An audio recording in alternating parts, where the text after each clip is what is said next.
Maderol. Selamat malam para sobat tidak terlihat, kembali lagi dengan gua Gila Agung Nugroho dan teman gua dan gua Hadid Abdul Rahman dalam podcast Ludah Pojok.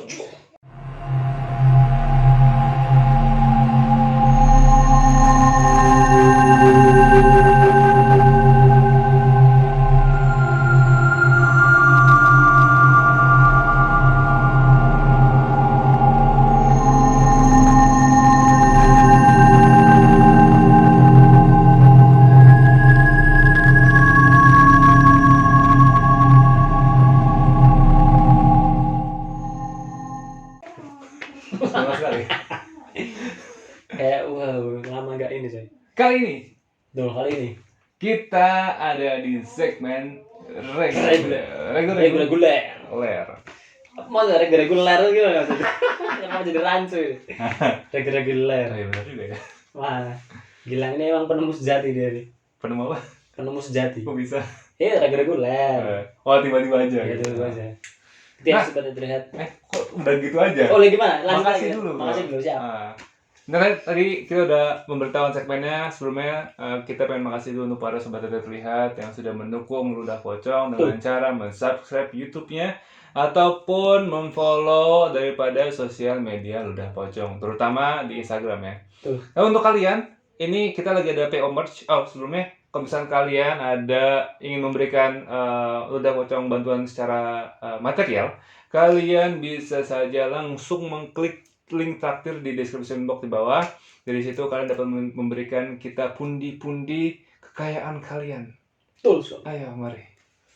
Waktunya berguna. Kami mendapatkan uang, kalian tidak mendapatkan apa-apa. Kontenin aja, nikmatin aja udah. Oke. Terus gimana, men? Oke, kita masuk di cerita ya. Gue kayak sebel juga sih gini-gini. Gue pertama kali nonton tuh apa sih konsepnya gimana gitu. Lama-lama sampai begini, Bu. Sampai begini ya betul. Kalian tahu kalau misal siapa referensi? Enggak mungkin kalau misal dia udah si Fajar tuh udah episode keberapa ya? Udah 10 tahun RJA gitu kali.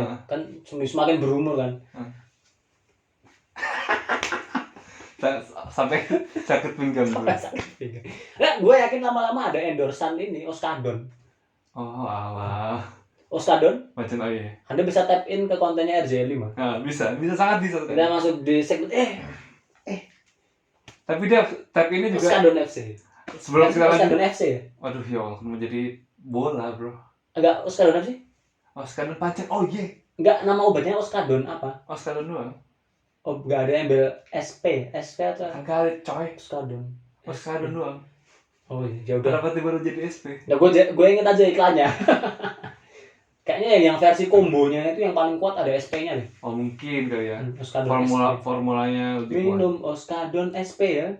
Oh iya, benar. Anjir, Oskadonnya ada SP-nya ya. Jadi itu enggak cuman ini. Jadi buat kalian-kalian karyawan-karyawan yang kena SP3, SP1 itu kan buat punggung. Enggak, maksudnya itu kan saking kerasnya, bahkan obat aja dikasih nama SP. Oh iya benar ya. Biar punggungnya kita SP, sakitnya hilang. Minum Oskadon. Bener kan? Kayak itu yang buat formulanya yang lebih keras, maksudnya biar lebih ampuh gitu. Betul sekali. Nah, ngomong soal punggung, waduh, ngomong soal punggung. Gue jadi tulang punggung keluarga. Betul, betul sekali kalau itu. Nah, ini di segmen ini gue seminggu ini kan gue sebelum apa namanya record ini kan gue mencari ini kan value gue tuh kalau di Lucong tuh ditempatkan kan enaknya ditempatkan sebagai apa. Soalnya kan gue juga jarang ngelihat juga, maksudnya gue juga bukan orang yang peka gitu. Akhirnya kayaknya gue karena gue sering nonton YouTube horor dan segala macam, kayaknya value gue emang ada di menceritakan ulang apa yang gue lihat. Nah, baru-baru ini tuh ada konten terbarunya Radit nih. Ini gue menceritakan ulang aja. Kalau misalnya kalian pun mau nonton lebih jelasnya, kalian bisa langsung ke YouTube Radit. Dan gue belum pernah dengar. Iya. Jadi lu cerita sama gue gimana? Jadi kan Radit tuh baru aja ngedrop video baru tentang paranormal experience. Baru banget. Nah, ini ceritanya tentang nyasar nyasar, lebih tepatnya disasarin ke di apa perkebunan salak gitu bro. Jadi awal ceritanya gini, ini tuh di Jawa Barat, bukan di Turi, bukan bro, di Pekalongan apa ya? Jawa Tengah maksudnya. Iya kayak sekitaran Jawa Tengah gitu. Ini ceritanya siapa sih? Yang itu yang Orang cerita biasa. iya, dia tuh desainer daripada Gagas Media. Gagas Media tuh Oh, dulu publisher, Radit punya publisher, nah itu bukunya dia. bukunya dia, tapi sekarang udah keluar. Udah keluar. Nah, ini desainernya si Gagas Media. Ini dia cerita dari ini sebenarnya bukan dia yang ngalamin langsung, tapi saudaranya, saudara dekatnya. Oke. Saudara jauh maksudnya. Jadi waktu itu konteksnya dia lagi pengen nikahan kan. Terus kan kalau dalam tradisi kan ada namanya ping itu, nggak boleh ketemu satu sama lain tuh. Iya, dipingit. Yang cowok sama yang cewek. Hmm. Nah, yang cowok ini Ini posisinya di mana? Pekalongan itu. nah, gue lupa tempatnya di mana. Anggap aja Pekalongan gitu. Mana? Gue juga lupa tempatnya, tapi pokoknya Jawa Tengah. Oke, Jawa Tengah ya. Jadi kebayang gue, Pekalongan gue kebayang gimana situasinya. Oke, Jawa Tengah. Oke. Pokoknya di situ nanti ada bagian hutan-hutannya gitu bro. Oke, siap. Oke. Lanjut ya. Nah, Hmm. jadi suatu saat si cowoknya ini tuh kan udah mendekat. Besoknya tuh udah mau nikah. Nah, akhirnya cowoknya tuh pengen ke bukan ke rumah tapi ke daerah ceweknya biar besok tuh udah persiapan acaranya gitu loh. Ngerti nggak? Paham. Tadinya tuh si cowoknya nih di daerah, masih di daerahnya dia. Masih Berarti dia melanggar ya? bukan melanggar, tapi Diem-diem kan? bukan ini udah persetujuan sama udah orang dikasih tuanya. izin. Jadi emang dipinginnya tuh si cewek di daerah ceweknya, si cowok di daerah cowoknya. Oke. Nah, terus akhirnya pas sebelum hari hanya besoknya pernikahan. Nah, si cowoknya ini disuruh buat ke daerah ceweknya, tapi nggak ketemu kan. Oh, emang nggak ketemu, tapi untuk memastikan acaranya itu berlangsung Biar kan besok. tapi nggak ketemu sama ceweknya nggak ya? ketemu. Oke. Jadi disuruhlah untuk ke daerah ceweknya, ntar sekalian bawa buat persiapan acaranya besok. Siap. Nah, si bapaknya ini sebelum masnya berangkat ngasih air ke semua penumpang yang ada di mobil itu. Jadi di sana tuh ada driver, ada masnya, terus ada tiga saudara jauhnya. Jadi kayak ada sepupu, terus om jauhnya. Pokoknya ini saudara jauh semua nih, bukan saudara dekat. Jadi ada sepupu, om yang dari jauh, sama siapa gitu satu lagi. Sama sepupu lah katakanlah satu lagi. Okay. Nah, terus bapaknya tuh ngasih minum ke semuanya nih, minum dulu. Minum biasa. Air putih. Terus yang terakhir. Maksudnya memang minum biasa. Iya. Atau didoain atau gimana?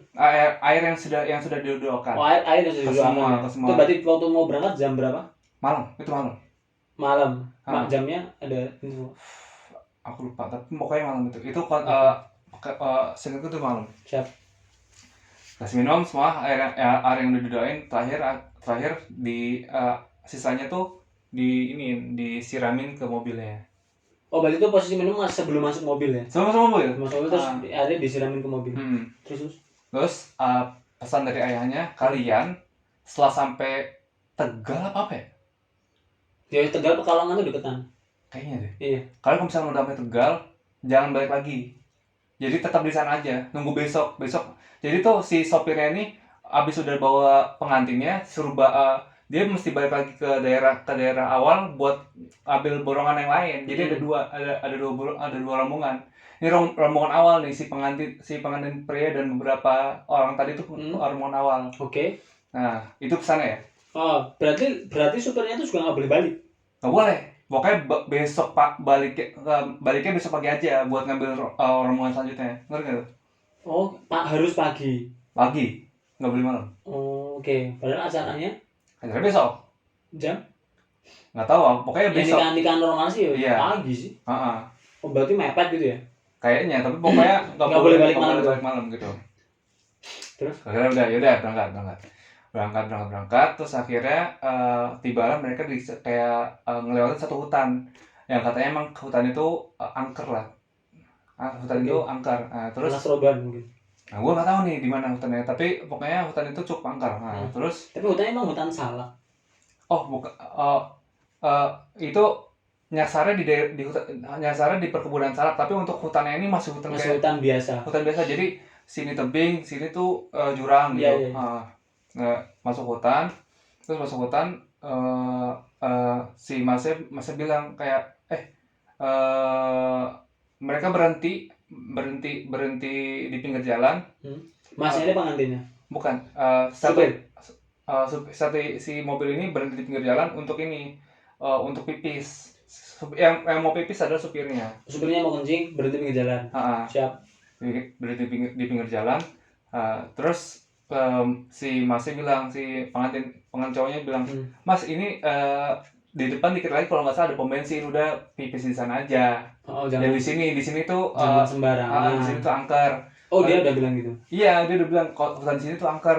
Mendingan di pom bensin sana, di pom bensin aja, ini dikit lagi sampai. Terus kata supirnya, enggak, ini udah kebelet nih. Udah di ujung. Ini juga cuma sebentar doang kok. Supir pipis, akhirnya yang lain juga ikut pipis kecuali masnya. Jadi yang ada berapa orang tadi satu mobil itu? Sopir, masnya 5 orang. Jadi yang row ketiga 1, row kedua 2 orang, yang depan kiri kanan itu. Row ketiga 1 orang gue gitu. Iya. Nah terus udah tuh balik balik mobil, jalan lah sampai ke tujuan ke gimana? Ke Tegal. Katakanlah ke Tegal ya. Iya. Ke Tegal itu. Ya, udah sampai tuh, nggak ada masalah. Udah. Terus pas udah ya, kata mas pengantinnya, Mas nginep kan? Oh enggak, saya mau balik gitu. Kata supirnya, lah kan kata bapak suruh nginep.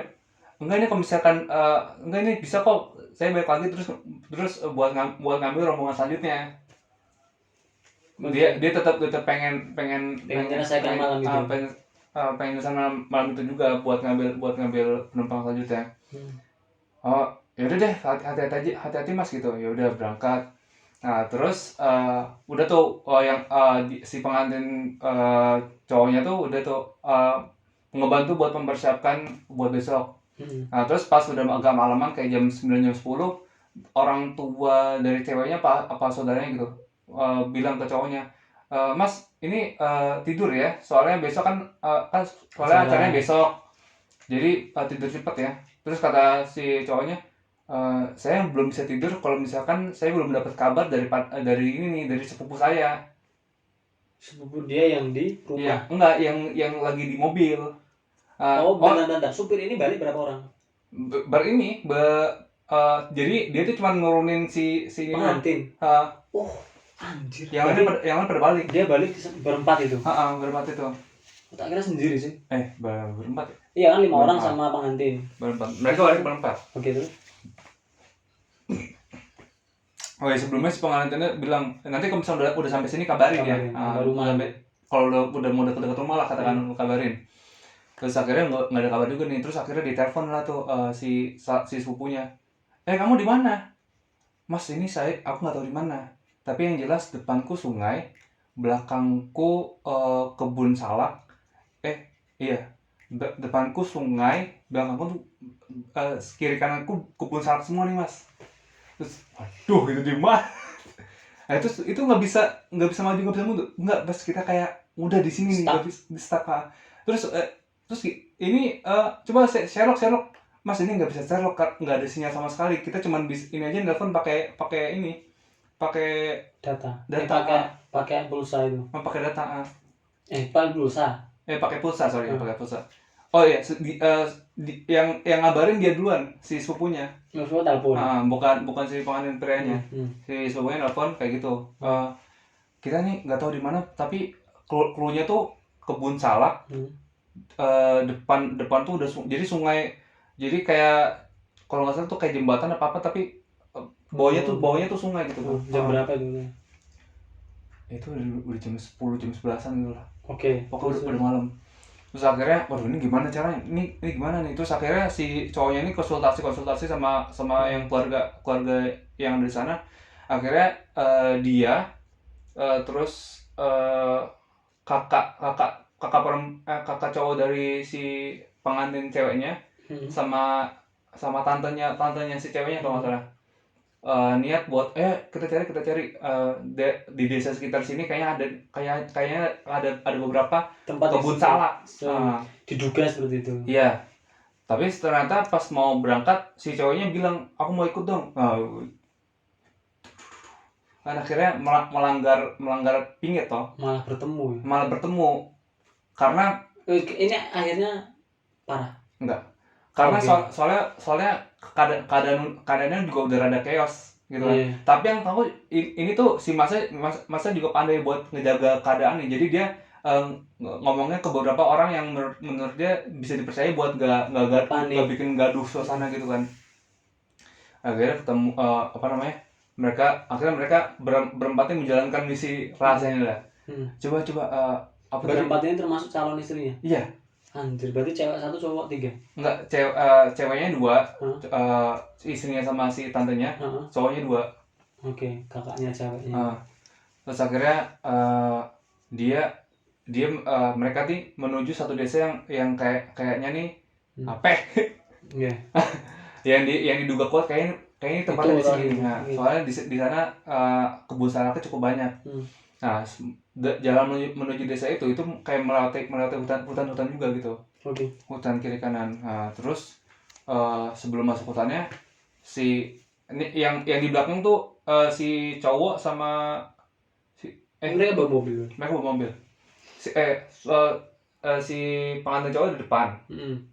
Si tantenya di belakang nih. Nah, terus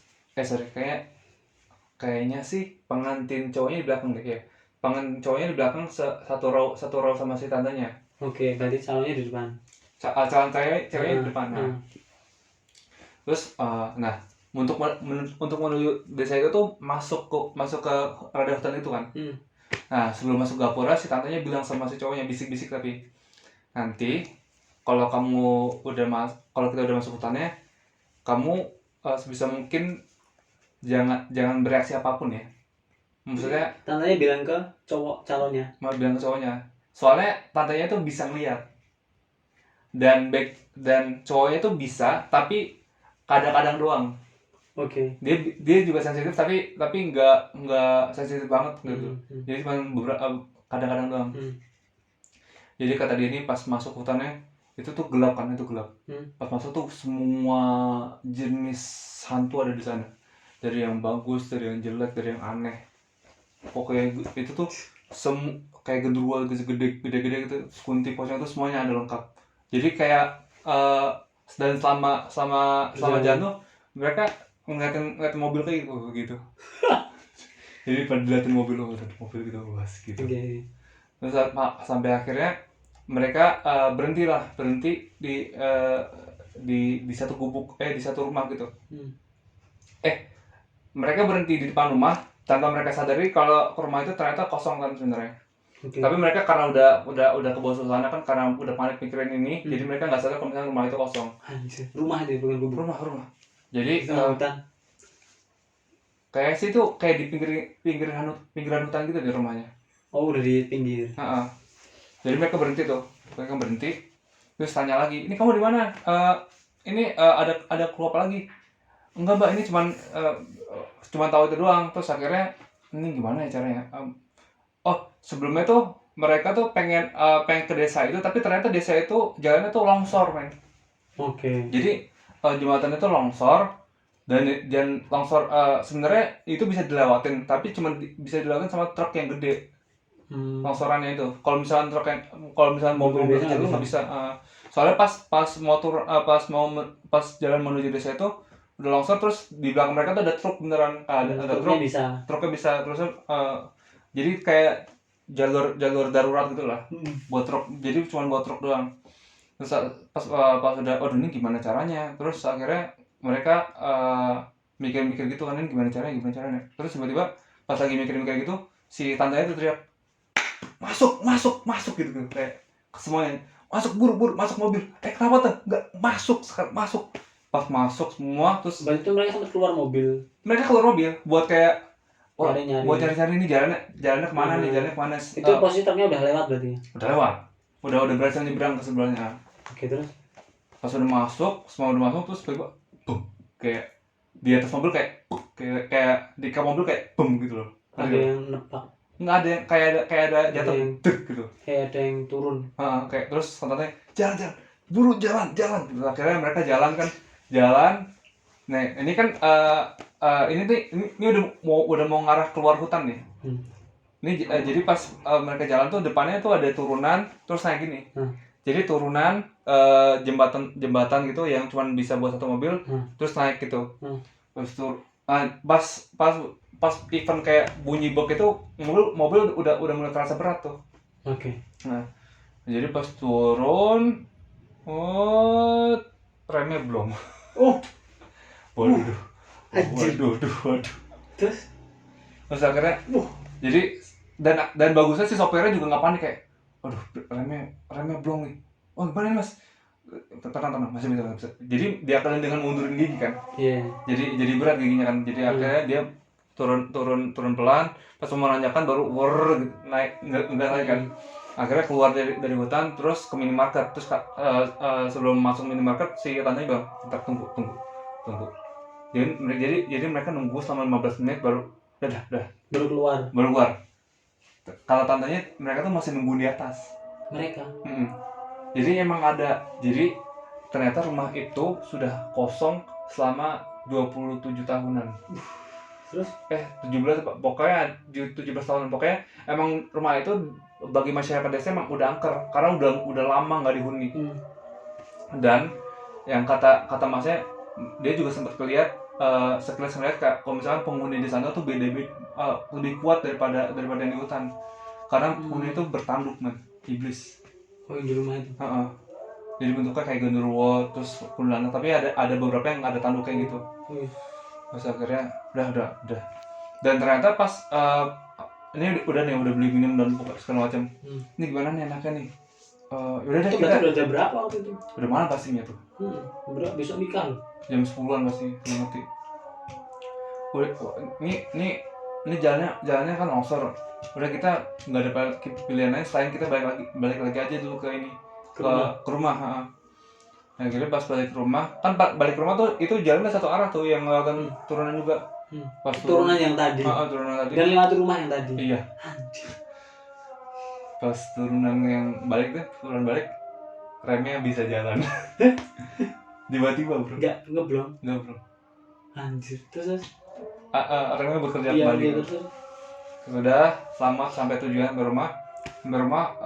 Penduduk desa ini lingkupnya desa. Jadi penduduk desa pada teriak pengantinnya hilang gitu. Terus kayak pas balik kayak wah diceramain segala macam gitu kan. Nah terus akhirnya karena ini mereka masih ngejaga rahasia mereka nih. Terus akhirnya si cowok ini nelpon bapaknya. Ini enaknya gimana nih? Mereka apa namanya? Ini orang masih belum ketemu juga. Terus akhirnya gimana? Gue lupa dah.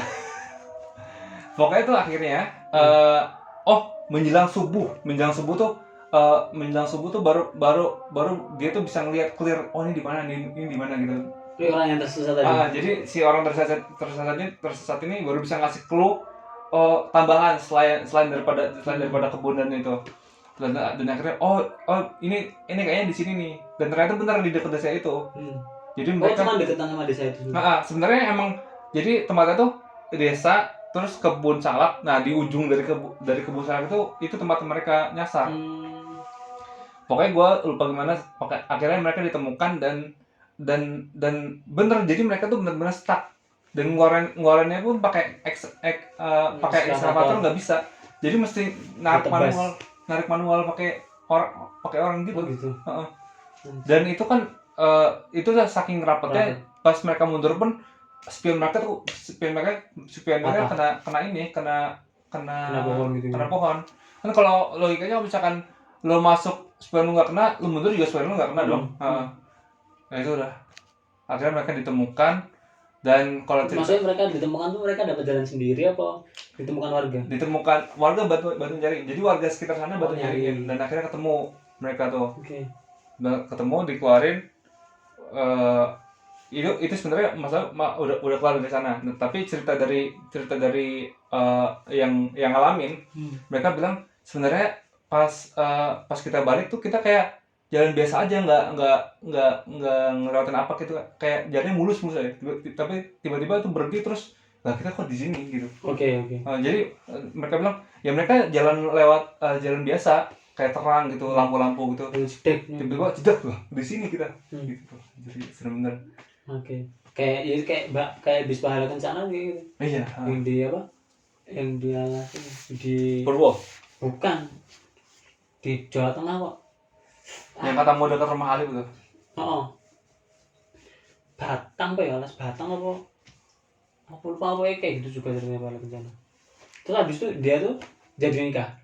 Jadi nikah tetap, dan katanya itu cerita baru dia ceritain sekarang, karena itu benar-benar dia keep dari keluarga. Dia keep dari keluarga.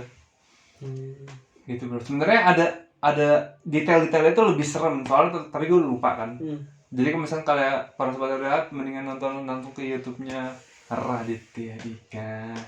Gitu. Oke. Emang cerita-cerita kayak gitu tuh ya banyak sih ya. Yang apa? Nyasar kayak gitu. Tapi yang lebih waduh tuh, gue sempat denger yang ceritanya dari Dwi Siwataisi itu lebih waduh sih anjir. Kenapa? Jadi ini 3 orang cewek. Jadi dia yang cerita itu posisinya masih kecil. Jadi dia di sana ada yang di rawa depan tuh ibunya sama teman ibunya. Jadi dia naik mobil juga. Jadi posisinya di jalan tol gitu. Jadi pas masuk jalan tol dia masih tahu nih, oh ini masuk jalan tol, terus akhirnya dia tidur kan. Ini si Dennis berarti? Si yang ceritain. Oke. Nah, jadi ini ceritanya pas dia waktu kecil nih. Oh dia tahu nih, lagi masuk jalan tol, akhirnya dia tidur tuh. Terus tiba-tiba kurtak. Jadi si mobil tuh berhenti yang bener kayak 100 ke 0 kayak pok gitu. Atau kayak kepental gitu kan. Si yang ceweknya ini, kenapa terus si muka dari ibu dan temannya kayak diem kayak pucat, kayak ngeliat ke depan. Terus dia kayak depan tuh udah ini bro, jadi jembatan tapi udah lewat gitu. Anjir. Ya jadi tiba-tiba mereka kesana. Jadi benar-benar kayak udah mau itu kalau misalkan si temennya nggak handbrake itu udah gitu. 12. Oh iya tuh. Jadi jembatan raya terus benar-benar. Tapi posisi mereka udah di jembatan raya tuh. Udah di sini katanya di pinggirnya. Udah benar-benar kayak buat gitu loh, kayak udah di ujung lah. Terus mereka diem sampai kayak 2-3 menitan kayak mundur. Terus pas si ibu yang nggak belakang, dia bilang sama anaknya, kamu tutup matamu ya. Terus akhirnya si temannya ini mundurin mobilnya kan, kayak sampai mundur gitu. Pas balik arah, dia tuh ngeliat pas muterin mobilnya, dia ngeliat jadi ini beneran di jalan tol loh. Jadi di jalan tol terus kayak ada penghalang jalan kan, yang beton itu. Lo tau gak? Yang beton yang dipisah-pisah gitu. Nah, terus ternyata emang ada beton yang gak rapat. Jadi betonnya itu kayak ada sela, dan itu pas banget buat mobil. Buat satu mobil. Terus dan itu pas banget. Jadi pas itu tuh berarti kan di pinggir jalan kan, udah gelap kan. Jadi pas udah mau keluar, jadi di depannya tuh kayak ada kuntilanak terbang gitu bro. Jadi kayak ngalangin mereka buat keluar, buat masuk ke jalan ini. Buat mundur. Ngalangin mereka buat masuk ke tol lagi. Berarti misalnya ini jalan tol nih. Jalan tol ini ada beton pinggir yang agak kebuka. Iya. Posisi dia tuh nyasar sampai sampingnya itu. Dan ini ada jembatan raya di sini misal. Iya. Terus dia udah mundur, balik mau masuk ke jalan tol.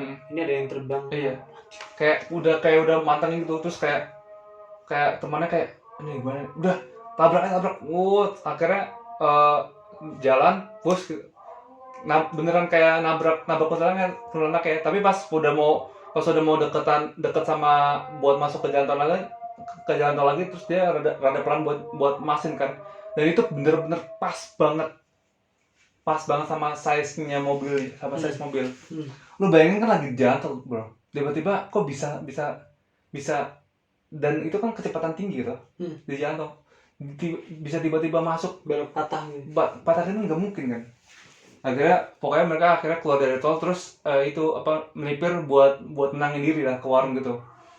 Nah terus dengan wajah pucat mereka tuh, si abangnya nanya, abis dari ini ya, abis nyasar ya, abis nyasar nih, kok tahu bang, emang di sini sering kejadian kayak gitu nih, jadi sering kecelakaan mobil gitu. Dari mana sih? Di tol Jawa Barat kalau nggak salah, tapi aku lupa di mana. Tol Jawa Barat. Tol Trans Jawa berarti. Aku nggak tahu, pokoknya Jawa Barat ya. Kalau Jawa Barat berarti kan Cikampek itu sono aja. Ya mungkin kali. Arah Bandung nggak? Iya kayaknya. Iya emang ada percabangan kan dari Jakarta ke Jawa, nanti Bandung motong kanan. Iya. Ke arah Padalarang kayaknya. Nah itu gue nggak tahu tuh. Pokoknya emang kayak kata abangnya, emang di sini sering kecelakaan kayak gitu, sering kecelakaan mobil kayak gitu. Tapi kenapa sih? Yang gue bingung kenapa dibuka ya? Maksudnya udah tahu. Maksudnya tapi itu beneran dibuka? Gak tahu, soalnya ini kesaksian dari cerita temannya ya, teman ibunya. Jadi tuh pas dia dari mobil itu bener kayak biasa di jalan aja, tapi dia kayak ngerasa ada feeling buat narik handbrake gitu. Dan narik beneran. Dan itu feelingnya tuh kuat banget, nggak tahu kenapa. Akhirnya dia dengerin feeling kayak langsung depannya jurang kayak gitu, bro. Anjir, gue jadi mikir-mikir sih. Ya memang kayak gitu, misalnya di pandangan kita tuh kayak nggak tahu kenapa ya. Tapi kalau dari segi ya namanya kayak gitu nggak masuk akal ya, maksudnya ya nggak masuk akal, udah belok patah. Iya, dan dengan kecepatan kayak gitu. Soalnya kok apalagi masuk beton bro kayak gitu, masuk yang celah-celah beton itu kan kalau orang biasa kan ya lu pelan-pelan, nggak mungkin lu masuk kayak ya gitu. Logikanya kalau di tol juga nggak mungkin belok, ya nggak di jalannya buat belok. Iya, mangkan ya kan, aneh bener. Dan itu kebuka dan itu pas banget. Nggak ada setir daerah mana gitu. Maksudnya kan kita bisa sharing nih ke sobat tidak terlihat buat hati-hati yang sering lewat jalan tol. Kayaknya sih dia ceritain tapi gue lupa. Pokoknya yang gue ingat itu daerah Jawa Barat. Jadi gini men, kok tadinya nyambungin tentang cerita lo yang di jalan tol ya. Jadi kebetulan banget gue tuh sempat ada cerita. Ya nggak tahu ya ini jatuhnya apa. Yang jelas menurut gue itu sangat berkesan. Sangat berkesan. Jadi kan makanya gue tadi kan sempat tanya sama diri dulu kan, itu kira-kira lokasinya di mana. Jadi kan kita nih ya, buat sobat tidak terlihat juga yang mungkin sering wirawiri dari Jakarta ke Jawa, mungkin yang sering naik tol Trans Jawa, jadi bisa lebih hati-hati. Kalau mungkin dalam tanda kutip ya, yang sering-sering kejadian kayak gitu kan yang jurusan dari Bandung. Cipularang atau Padalarang ya, pokoknya aku agak lupa nama tolnya. Nah itu yang di Bandung itu kenapa kayak gitu, karena motong bukit yang gue ceritain. Ada batunya. Kenapa? Betul. Jadi kan zaman dulu itu kan kalau di Jogja kan ada kayak perbukitan menoreh tuh ya. Ini dari selatan ke utara membujur. Sampai ke Candi Borobudur kan. Karena kan itulah kenapa kayak Candi Borobudur tuh buatnya di perbukitan kayak gitu. Mungkin orang-orang dulu tuh menilai daerah situ ada nilai lebihnya. Iya, oke. Makanya dia memilih tempat-tempat seperti itu. Nah, di Jawa Baratnya ada itu. Yang segaris lurus sama mungkin dari situs batu yang nggak bisa dipindahin itu, yang di tol itu tuh segaris lurus ke arah Bandung tuh kayak perbukitan semua. Oke. Kayak nanti tembusnya Sumedang, terus mana lagi ya? Garut mungkin ya. Itu tuh banyak banget bukit-bukit aneh dalam tanda kutip itu. Segitiga lagi. Ya ada beberapa yang berbentuk piramid kayak gitulah. Kayak gitu. Dan itu ya nggak tahu, mungkin daerah situ tuh menyimpan energi alami dari alam ya. Yang makanya kok menarik buat makhluk-makhluk kayak gitu. Pun orang-orang zaman dulu manfaatkannya untuk teknologi gitu. Ya mungkin buat bertapa, buat ngambil energinya, itu kan ada banyak kayak gitu. Oh jadi ngambil energi dari alam tuh bisa sebenarnya? Bisa. Lu pernah lihat ini belum? Kan ada banyak batu yang itu tuh bisa kita serap energinya. Lu tahu? Nggak tahu. Jadi ada yang batu-batu. Kang Diki itu. Ada yang dari Kang Diki juga ada, tapi itu yang ilmuwan luar juga banyak yang meneliti kok. Oh benar itu. Jadi pakai FLIR itu loh, pakai apa? Kayak kamera infrared itu. kan bisa tahu nih kalau kita kan ada energi panas merah tuh. Iya. Ada batu-batu yang warnanya merah. Kalau kamu pegang tuh nanti energinya pindah ke kamu. Oh gitu. Ada. Jadi batunya kosong jadi hitam. Oh gitu. Ada yang Itu tanpa kayak memusatkan energi tapi enggak sembarang orang. Oh gitu. Makanya kan ada area tertentu yang kadang lu duduk di situ aja lu ngerasa seger. Karena itu recharge energi alam. Ada yang kayak gitu, ada juga yang nyedot. Oh, ada tipikal yang nyedot. Ada 3 jenis malah. Yang terakhir Netral. oh, biasa aja kayak batu biasa aja gitu. Enggak, jadi dia menyimpan energi. Kalau kita kayak gitu tuh jadi seimbang. Hah? Boleh? Jadi misal energinya batu ini misal merah banget. Iya. Kita agak drop. Iya. Kita megang batu itu. Energi kita sama batu itu jadi sama. Oh, jadi ngeratain. Ngeratain. Oh, oke. Ada juga Jadi yang nggak nyedot sampai habis. enggak. Jadi ngeratain, menstabilkan lah. Ada juga yang nyedot habis tuh ada. Jadi posisi kita jadi hitam. Jadi habis itu. Habis jadi hitam. Jadi kan kelihatan kalau di flare itu kan merah sama kontras banget tuh. Terus sampai kita tuh hitam. Jadi batunya yang jadi nyala banget. Makanya aku kan pengen beli kayak gitu dulu tuh. Alatnya Pengen nyari-nyari. Soalnya gue kan kadang kan ke kebon-kebon gitu kan. Kelihatan kayak lu tahu di Sentul. Hah? Wah, gue jadi nyambung ke sini. Jadi buat sobat terlihat yang tahu, Bogor ada namanya Gunung Pancar. Oke. Gunung Pancar itu ada di Sentul. Pancar Limo itu. Apa? Pancar Limo apa? Pancar. Gunung Pancar namanya. Oh, Pancar aja. Dan kalau kalian baca sejarahnya Gunung Pancar ya. Secara ringkas ya gua singkat ya. Warga itu tuh kesimpulannya nggak tahu tiba-tiba ada gunung. Betul. Lah. Apa di tiba? Zaman dulunya itu. Tiba-tiba cerita mitosnya itu. Mitosnya dia. Tiba-tiba tuh warga nggak tahu. Daerah situ tuh jadi dulu tuh kan itu kan di lereng gunung. Jadi posisi Sentul ini kan misalnya Gunung Salak, ini daerah Sentul, ini Gunung Gede Pangrango. Daerah situ dulu sering gempa. Oh, jadi betul, daerah bukan gitu. Daerah dulu tuh itu sering gempa dan nggak stabil tanahnya, sering banyak bencana lah. Tapi tiba-tiba suatu ketika tuh tiba-tiba itu ada Gunung Pancar dan daerah situ sampai sekarang nggak pernah gempa. Karena memang kalau menurut Mbab ya itu tuh piramid kayak gitu itu kan fungsinya tuh menstabilkan tanah. Oh iya.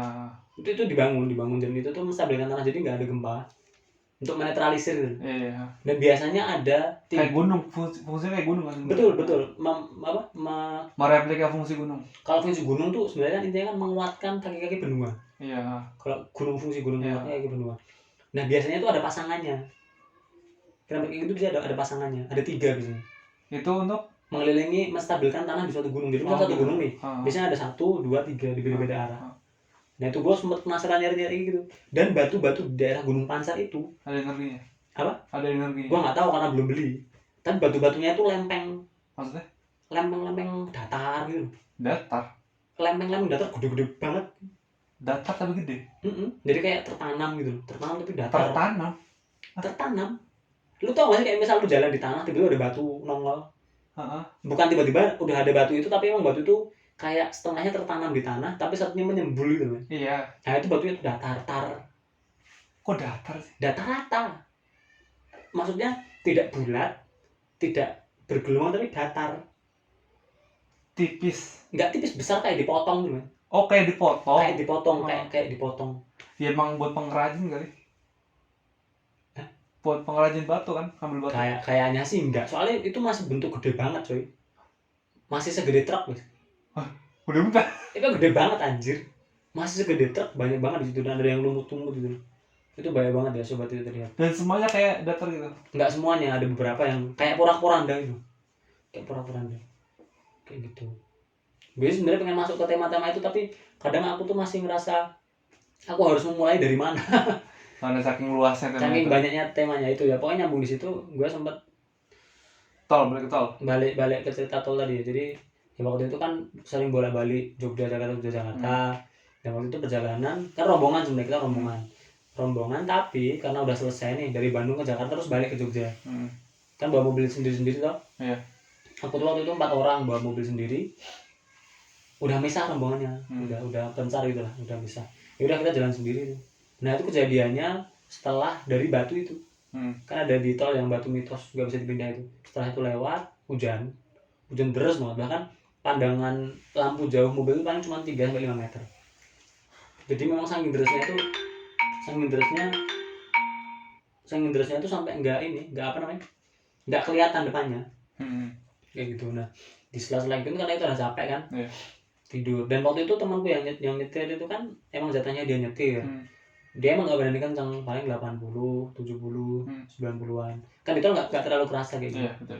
Jalan waktu kita tidur tuh ya, aku kan di row depan, di row kedua ya, tidur sama temanku, tidur tiba-tiba tuh nggak tahu kenapa tiba-tiba temanku ini kan waktu jalan tuh wah dia langsung teriak-teriak kayak gitu. Kenapa tuh? Ya nggak tahu, aku mau kaget nah namanya Elva.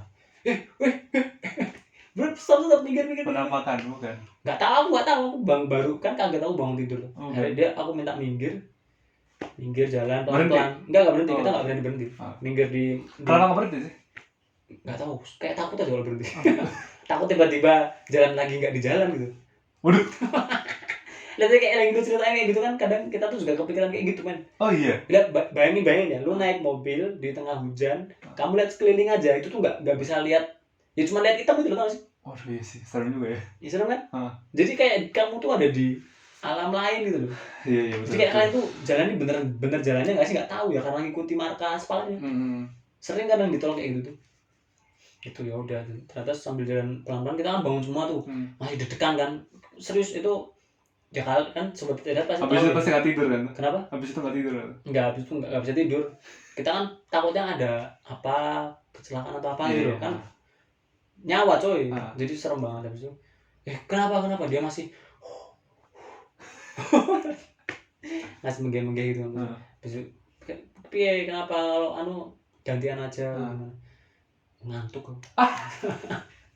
Jadi ternyata ngantuk. dia tuh ngantuk ternyata. Tapi yang bahaya bro, apalagi hujan. Iya makanya, jadi ternyata dia hujan kan bikin ngantuk gue.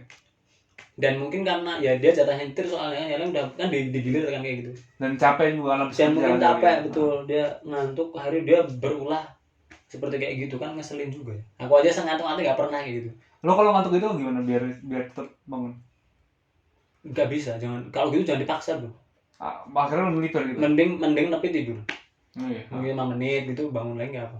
Mending nyari rest area itu. Kalau emang nggak mau banget nepi di bau jalan, nyalain hazard dan tidur aja. Mending kayak gitu daripada dipaksa, bahaya. Bahaya sih sebenarnya. Bahaya. Dipaksa. Ya udah, akhirnya yuk jalan lagi pelan-pelan, kita nggak ada yang tidur, akhirnya nyalain musik kencang-kencang, ya udah jalan lagi. Nah, tapi nggak berhenti sampai di situ. Nah, waktu sambil jalan ternyata bensinnya kuning. Bensinnya habis, dan itu pertama kali aku kehabisan bensin di tol. Di tengah tol, iya tol. Di tol. Mungkin waktu mau masuk apa ya? Udah mau masuk Jawa Tengah mungkin. Mau masuk ke Brebes kali kayaknya. Itu kan agak jalannya agak panjang. Kita udah kuning sih, baru masuk kuning, tapi namanya di tol kan kalau kuning itu masih jauh banget. Oke. Masih kita takut gak cukup, dan ternyata emang gak cukup. Akhirnya kita doa, mau telepon juga siapa nggak bisa. Doa. Ya cuma bisa berdoa aja ya. Kita tuh cuma deg-degan sambil dengerin musik kencang-kencang dulu. Aku rapopo. Kalian cuma nyanyi gitu? Ya cuma nyanyi lagu-lagu yang pas itu liriknya aku rapopo. Ya sampai jalan ngepas banget waktu itu, ada rest area. Berhenti. Rest area beneran tapi. Anjir.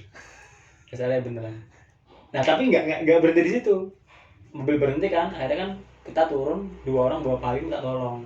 Karena rest area itu tidak ada pom bensinnya. Ya Allah, aku cobaan bertubi-tubi.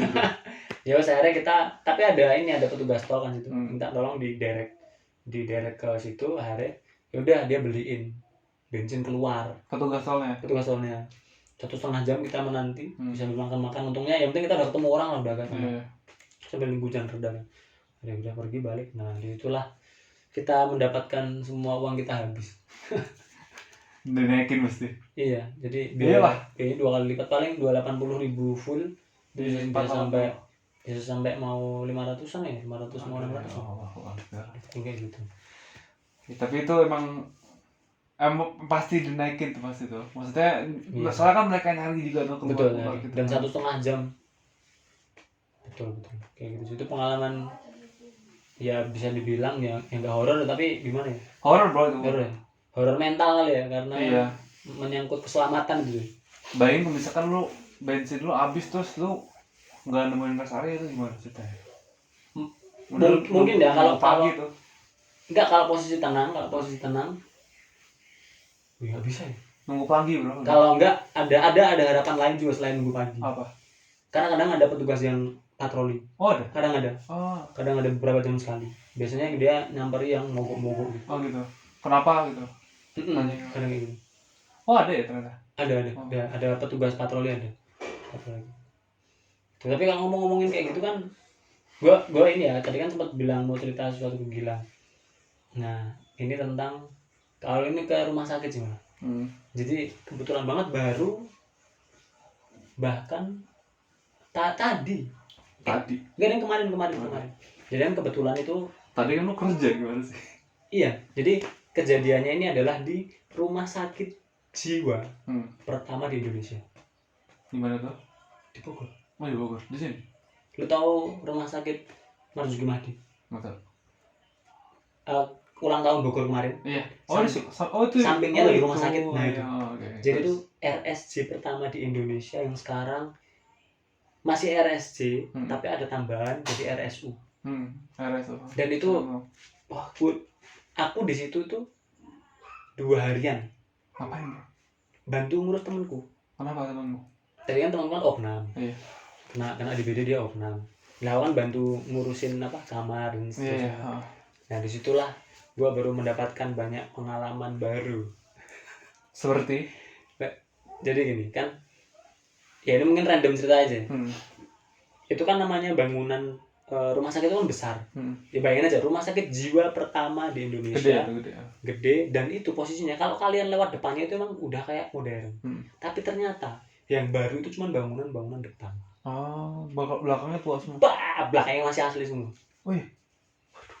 Dan ngeselinnya gini, aku tuh kan di Jogja ada juga rumah sakit tuang kayak Sarjito, Bethesda. Itu kan tua-tua kan.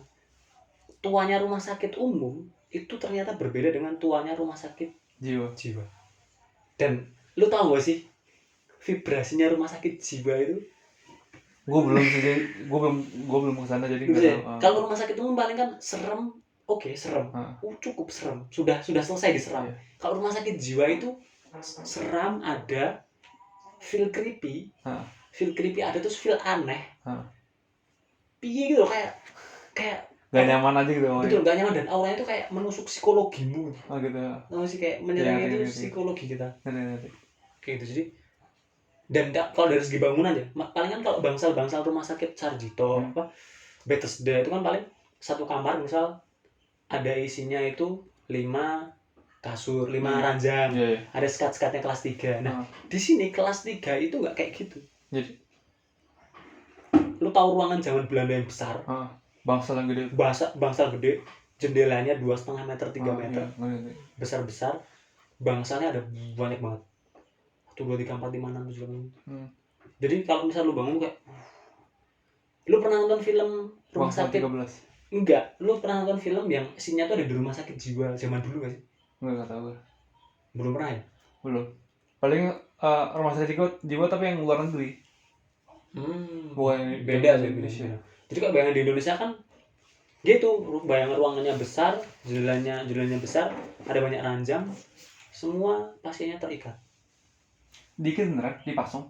Diikat. Diikat di ranjang. Semuanya? Ini ngomongin rumah sakit jiwanya normal ya. Alhamdulillah yang RSJ. Ntar ada lagi. Oke. Normalnya kayak gitu. Jadi waktu itu untungnya temanku ini dapat di ruangan sampingnya gedung lama. Jadi itu ada satu kotak isinya 2 kasur. Itu cenderung baru. Nah aku bersyukur dia nggak ada di ruangan yang bangunan lama yang bayangin aja bayangin nih kan. Satu ruangan isinya 25 ranjang. Lu cuman sendirian di pojok ruangan. Di pojok ruangan tombol itu nggak bisa.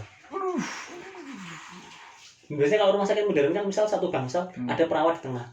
Ini nggak ada. Jadi ini bukan bangsal. Bentuknya kan letter gedung U. Kayak aula aja. Panjang besar, panjang. Yang jaga itu di pojok. Udah beda gedung. Jadi bayangkan kalau Anda sakit di situ, tombol nggak bisa, kalian ngapain? Tambah sakit. Ayo, Tambah sakit. tahu aja waktu itu ya Allah untung temanku nggak di situ ya. Pas banget sampingan soalnya ada itu yang kan bisa bayangannya nih ya, ini terus ini ada bangunan lagi, bangunan baru. Nah temanku di pojok sini. Ada nih yang di sini ini ada 2 orang. Ini satu kakek-kakek, yang satu ini pojok itu mbak-mbak atau masih muda. Jaraknya jauhan cuy. Dan beneran gede-gede kayak gitu dan feel-nya kan itu feel-nya sangat Belanda sekali. Tua banget. Dan kalau aku nggak tahu usianya berapa ya, tapi kalau usia kota Bogor kan sudah 500 sekian tahun. Ya kalau itu rumah sakit pertama di sini yang bangun Belanda. Iya, sekitar segitu segituan kan lah. 500-an tahun sekian tuh. Itu dari film pertama. Terus bahkan kemarin istrinya temanku itu kan waktu ke situ pertama kali ngantar suaminya, dia kan balik keluar. Iya. Waktu itu kan karena di situ agak ketat ya. Yang boleh masuk itu cuma 1 orang. Yang ngantar temanku ini istrinya diantar. Dia kan sendiri tuh. Maghrib mau isya. Ngantar ke ruangan pojok itu. Dia balik keluar. Karena aku nunggu di parkiran sama istriku. Lama banget. Terus telepon, mbak, aku nyasar. Tahu itu nyasar. Jadi itu cuma muter. Ya kamu udah pernah kesini? Muter lagi. Akhirnya dia bingung kan. Emang gak ada petugasnya? Gak ada. Lalu dia mau nanya siapa aja bingung. Akhirnya dia balik lagi ke ruang, ada kakek-kakek. Kakek-kakek gak tahu siapa itu duduk di dekat bangsa apa gitu. Ya aku agak curiga. Ngapain cuk? Kakek-kakek. Ditanyain, Pak. Kakek-kakek atau nenek gitu. Pak, saya mau keluar gitu. Lewatnya mana? Oh, mbaknya baru kesini pertama kali ya? Iya, wajar aja. Pertama kali kesini biasanya nyasar. Akhirnya ditunjukin, ya udah mbaknya lurus, belok kanan lurus, nanti ada lorong belok kiri, udah nanti jalan keluar. Akhirnya ketemu lah jalan keluar. Bagus. Alhamdulillah tuh. Terus akhirnya udah selesai. Nah terus kan waktu aku ngantar temanku pertama kan masuk IGD. Oh iya. Nah, ketika masuk IGD itu sebenarnya aku tuh tidak expect apapun tentang rumah sakit jiwa. Karena aku beranggapan itu sudah nggak aktif rumah sakit jiwanya. Aku kira tuh ya udah rumah sakit umum biasa. Ternyata tidak seperti itu cuy. Jadi kan misal ini pintu nih, masuk IGD kan luas tuh ruang. Sini ada pendaftaran. Di ruang lurus itu sini ada kayak apa tirai-tirai itu. Pasien IGD sementara lurus ada pintu lagi. Ini ada pendaftaran BPJS. Masuk lagi langsung penanganan IGD. Kayak bangsal-bangsalnya. Nah, di kiri ini ada ruangan kaca. Aku awal masuk tuh nggak notice itu apa. Ya biasa aja biasa. Nah terus aku masuk kan. Aku ngurusi itu dari sebelum subuh. Temanku aku ngantar ke rumah sakit itu subuhan tuh. Aku sholat subuh langsung ngantar sana. Jadi sampai malam aku waktu ngantar itu kan dia kan jadi pintu utama IGD masuk ada pintu lagi belok kiri dia di situ sebelum dapat kamar di situ. Nah aku kan ngurusin ini dari sini ke pendaftaran. Setiap aku lewat pintu ini ada tirai-tirai ada orang yang ngetawain aku.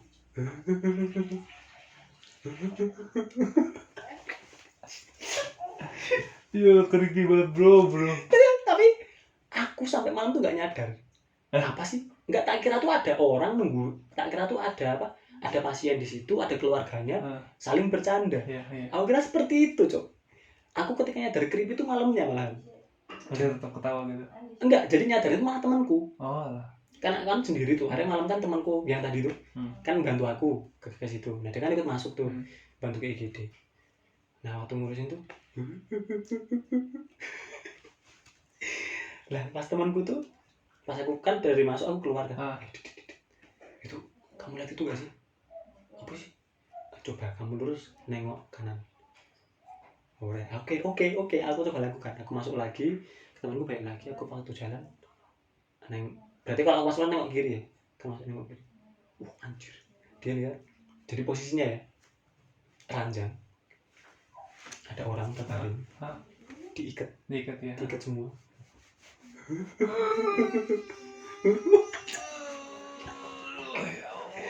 Sambil kalau ada orang lewat itu.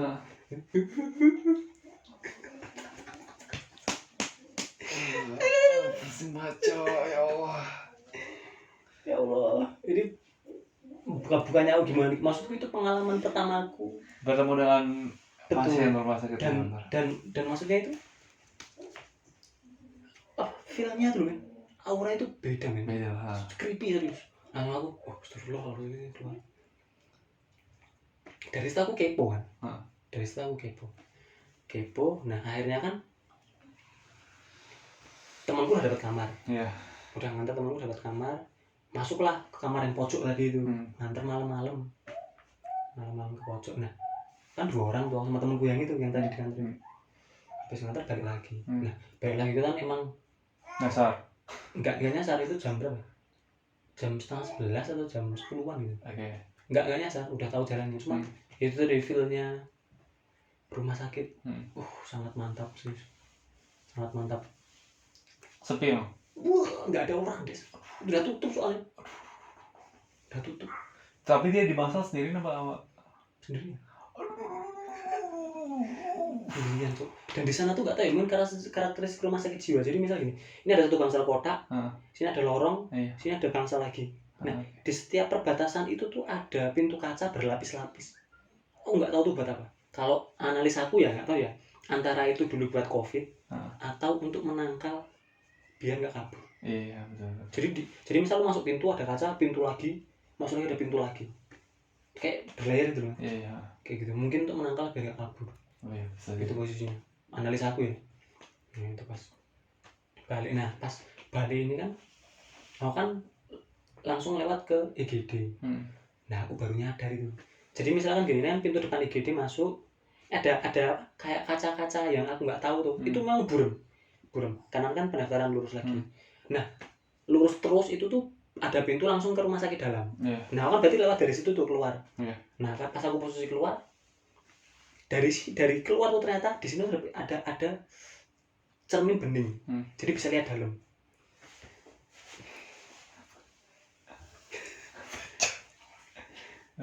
Ternyata ya, yang di dalam itu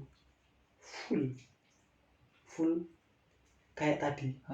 Yang pasien itu ditali, diranjang, dijejer-jejer semua. Banyak. Ketawa semua. Ya, itu ruangan kedap. Kaca itu kedap. Tapi mereka gimana? Aku langsung, ya Allah, aku kaget langsung. Wah. Oke, aku keluar.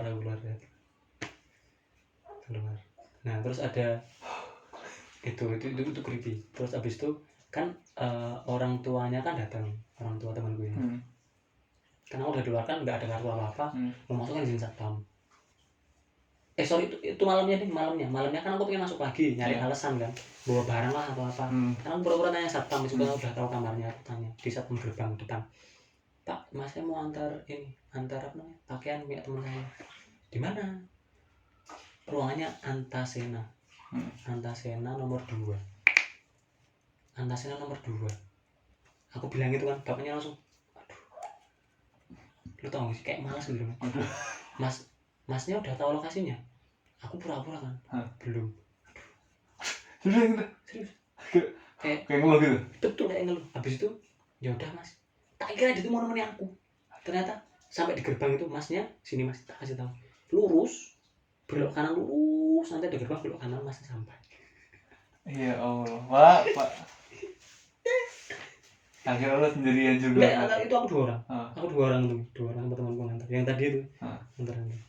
Maksudnya satpam pun malas. Sampai malas ke ruangan pojok itu. Tuh, nah habis itu kan aku balik lagi ke IGD. Itu udah mau pulang aku, mau pulang. Kisaran jam berapa? Jam 12 kan jam berapa aku lupa, udah malam banget lah. Udah mau pulang. Tiba-tiba tuh gini. Karena aku masuk IGD. Ada temanku itu nunggu di depan IGD. Tiba-tiba ada lu tau gak sih mobil ambulan lama yang kotak?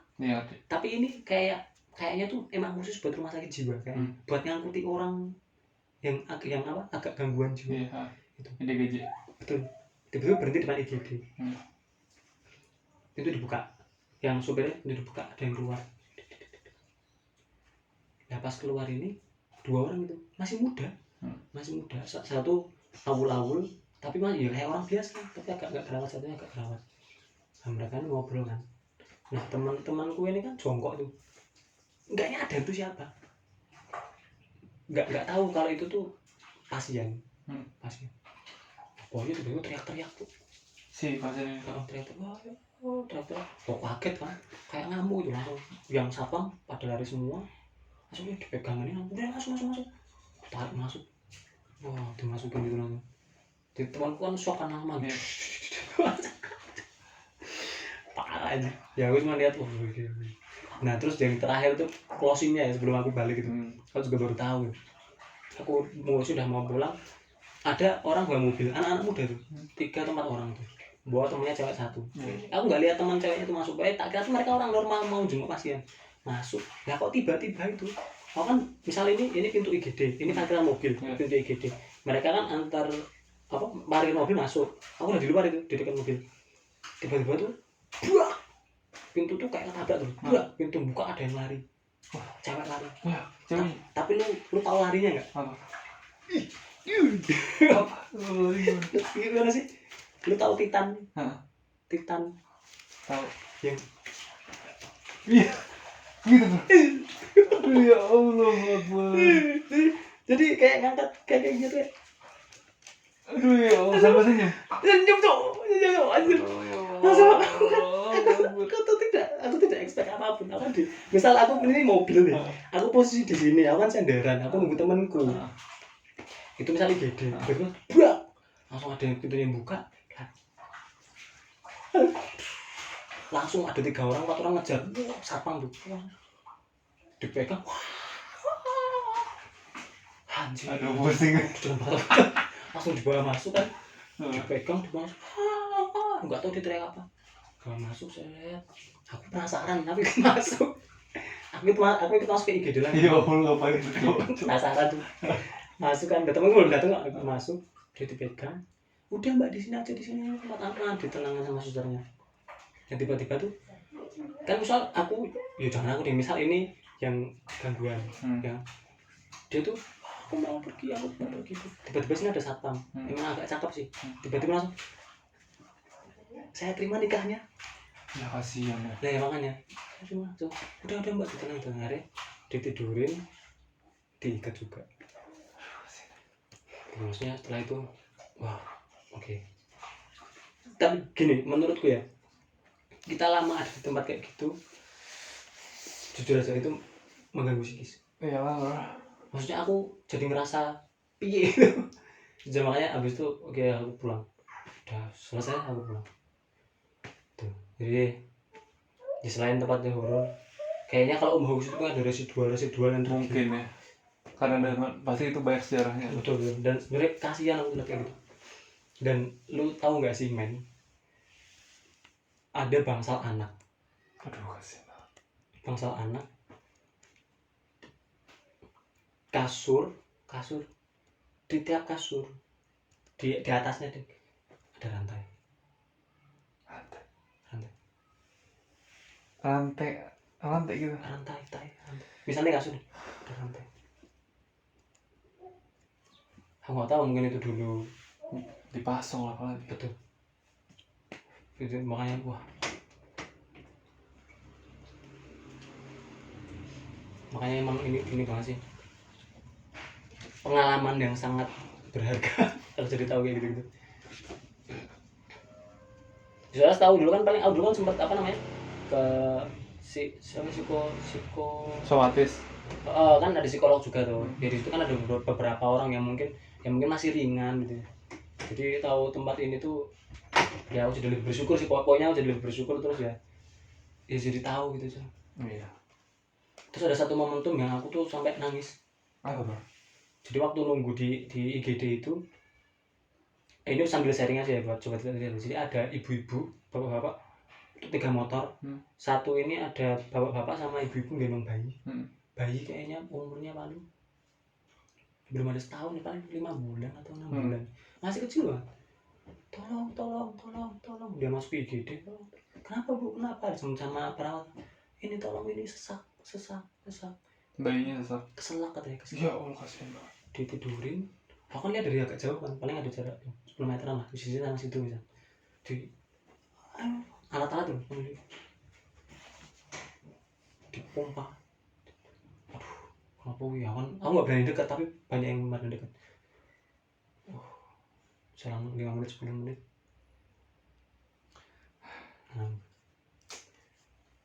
nggak ada. Jadi Sedih. terus di situ Sedih bro. di situ aku nangis terus. Aku langsung kebayang anakku gitu. Iyalah, sama anak. Langsung. Dan di situ tuh itu yang nganter bukan ibunya nangis di rumah. Itu apa, mertuanya. Maksudnya itu yang ibunya anak itu di rumah nggak ke situ karena dia nangis. Udah nangis. Karena nggak kuat. Ya, ada bapaknya sama mertuanya. Yang nonton ibunya, oh ya. Oh serius gak kuat aku bro. Serius, wah, tahu rasanya udah punya anak tuh. Langsung kesana pasti bayangannya. Itu sih, maksudnya banyak banget pengalaman berharga. 2 hari yang lalu. 2 hari full. Jadi kita sobat tidak terlihat. Ya, Nah, tadi gak tau lah ya cerita horor atau apa ya, sharing-sharing aja lah ya. Oh iya, namanya juga reguler bro. Yang selama ini kita rasakan ini aja, horor ataupun apa gitu. Betul. Ya tadi sejamnya cukup berharga ya. Enggak sih, ujung-ujungnya doang yang berharga. Nasihat dari lu. Lainnya mah udah horor biasa. Ya, mungkin sudah cukup lama kita menemani kalian. Makasih banget untuk para sobat yang terlihat yang udah mendengarkan sampai saat ini. Dan juga untuk support kalian sangat berharga untuk kami, baik itu di YouTube maupun di Instagram. Kalau kalian ingin menyumbangkan $1-2 Mantap. untuk Lucong, kalian bisa langsung aja ke traktirnya Lucong di description box di bawah. Lalu ada yang mau tambahin? Kalau gitu makasih banget gua Gilang Nugroho dan teman gua Abdul Rahman. kita pamit undur diri. Salam Lucong. Cuh.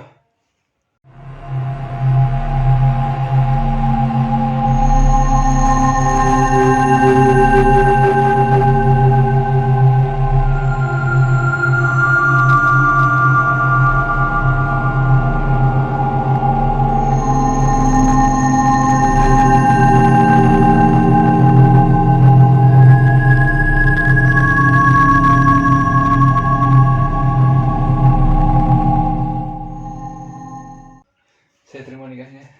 Kasian ya. Kasian bro tapi. Bro, salat bro.